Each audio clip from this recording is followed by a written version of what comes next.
This week, we'll take what we used about queues and apply it to the multiprocessing library to see how we can take results from many workers and write them to a file. Welcome to another MetPy Monday.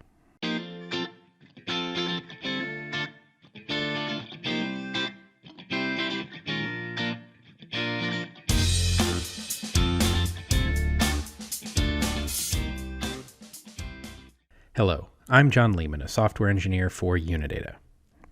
This week, we're going to take the basics of queues that we learned last week and make an example of how we could have multiple worker processes creating data or doing some sort of computation and put all of those results in a queue that another process is then writing to a file.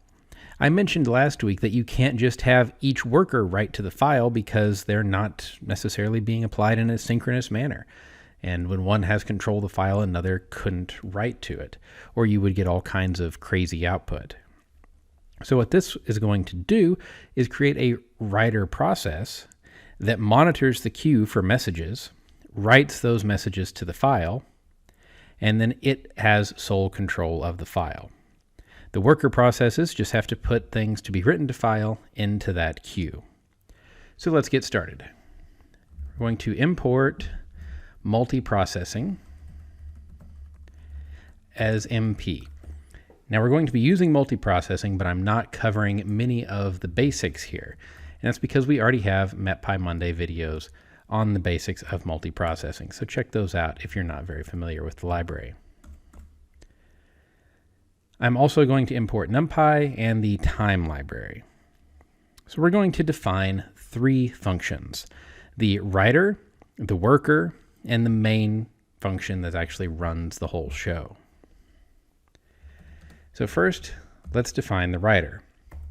And it is going to take the queue. So this needs to open the file and go into basically an infinite loop of getting things from the queue and putting them in the file. And then if it gets a special message to shut down, it needs to go ahead and terminate. So we're going to use a context manager.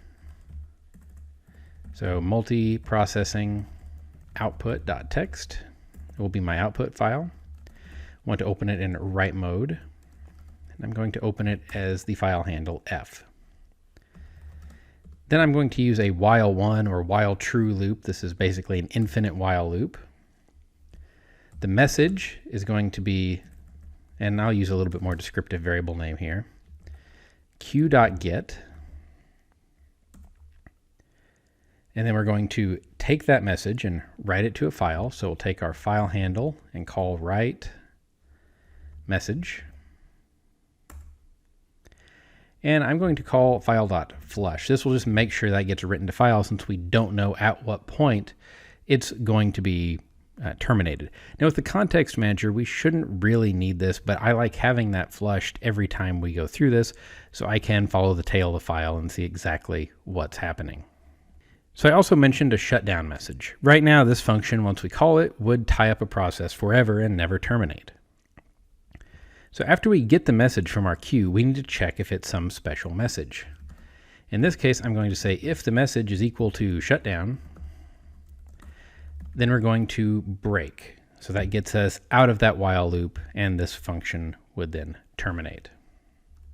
And the context manager would close out our file.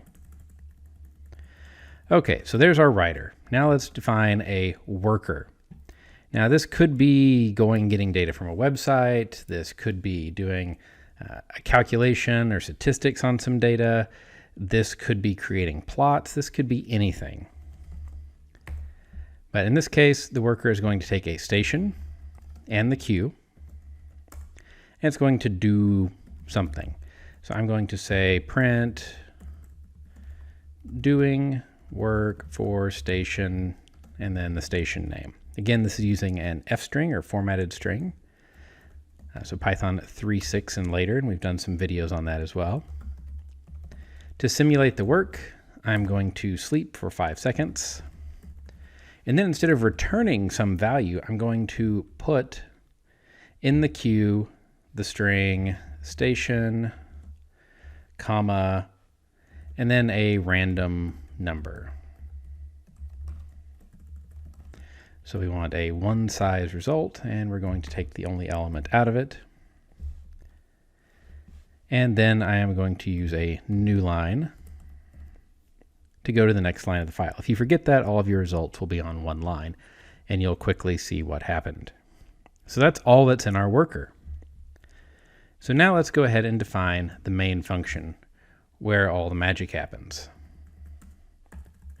So our main function, we're going to create a manager using Multiprocessing's manager class. And this is going to give us instances of queue or dictionary or other things that are safe to use in a multiprocessing context. So we'll create manager.queue. This works exactly like the regular Python queue that we saw last week. And I'm going to create my pool of workers. In this case, I'm going to use a pool of 4 workers. So again, if you're not familiar with some of these multiprocessing constructs, I encourage you to check out some of those videos. The first thing that we need to do is start our writer process. So I'm going to call pool apply async our writer, and we pass its arguments as a tuple here. So Q is our tuple. And then we're going to start up the workers. So I need to create an empty list that's going to be a list of all the jobs that need to be done. And I'm going to create a list of stations that I want to work on here.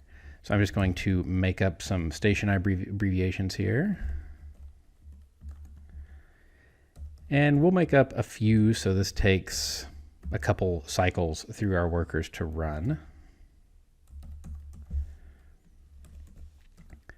So remember that one of the processes in the pool is going to be taken by the writer process. So we're only going to have 3 pieces of work happening at a time.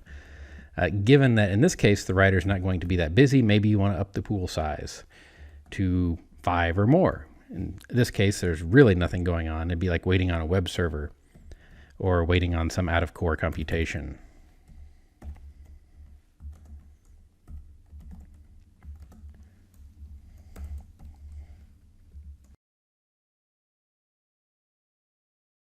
So now we're going to use a loop and create all of these jobs.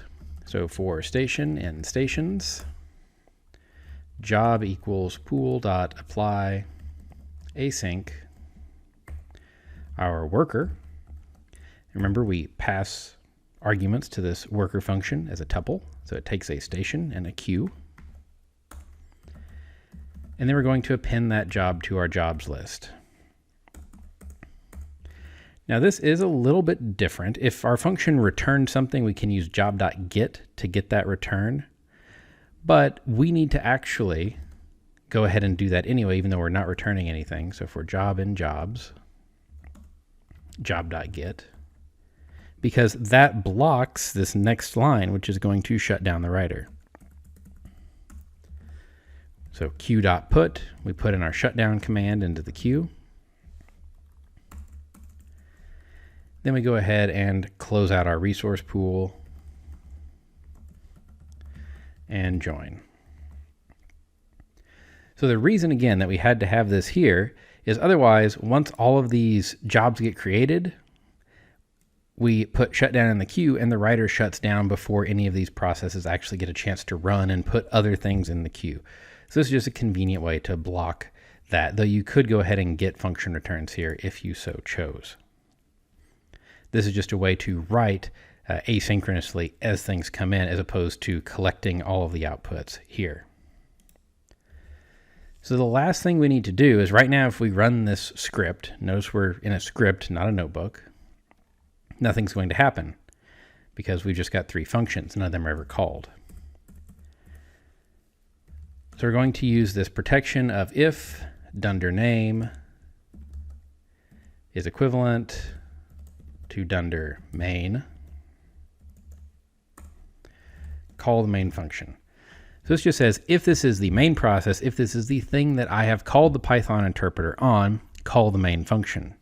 If we don't use that protection, if we were just to have this in the body of our script Every time it gets called, this is going to run again, and you're going to keep creating multiple instances, multiple pools, and have this out of control recursive process, though Python will catch that for you and just semi-gracefully crash generally. Okay, so we've got our basic script structured here, so let's go run it. So we're going to open up a Anaconda prompt or your terminal and run the Python interpreter on our little program. All right, so we've got an error, and this is an interesting one because it's not necessarily leading you to exactly what the problem is. In this case, we see module object is not callable. It's not immediately obvious what's wrong. Well, it turns out we're actually trying to create an instance of the pool object, or pool class really here. We're trying to create an instance of that. But I have used lowercase p, which is referring to something else in multiprocessing. So we need to go back and make that a capital P. Again, the error message only really makes sense if you know the structure of multiprocessing. So that's a common one that I've seen folks hit. Okay, so I'm going to clear my terminal and let's try that again. Okay, so now we see that we're doing work for those 3 stations. We should see 3 more here pretty quick. And then we'll go through the final set of stations.